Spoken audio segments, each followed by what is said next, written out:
sa oras ng pangangailangan, sila ay laging nandyan. Sila ang dahilan kung bakit tayo nandito sa mundong kinatatayuan.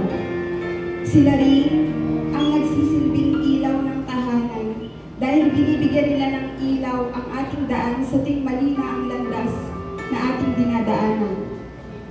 Tayo'y nanahan sa kanilang sinapupunan ng siyang na buwan, pero kailanman ay hindi nila tayo sinukuan.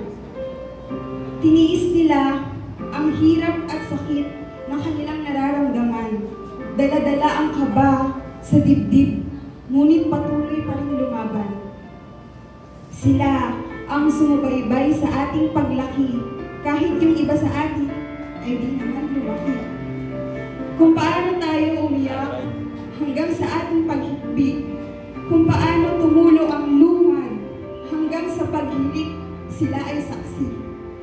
Kung paano tayo nadapa, sila ang ating kakampi dahil sila ang tagapunas ng luha sa tuwing nararamdaman natin na tayo ay naaapi.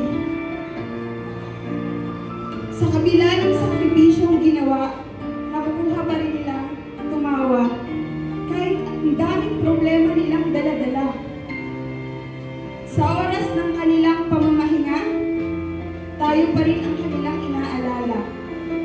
Kahit minsan, nasasagot natin sila, ang pagmamahal nila ay sobra-sobra. Kulang ang salitang salamat sa lahat ng sakripisyong ginawa. Pero alam kong sila ay tuwang-tuwa kapag alam nila na tayo ay masaya at nagsasabi tayo sa kanila ng ating problema. Sa simpleng tanong na, "Ma, kumain ka na ba?" Masaya na sila lalo pat kung araw-araw natin pinaparamdam sa kanila na mahal natin sila. 4 na salita, ngunit napakahalaga. I love you, Ma'am. Wow! Ang pamagat ng aking tula dahil tayo ay mapapa-super wow dahil sila ang ating super mom. Maraming salamat po. To God be all the glory.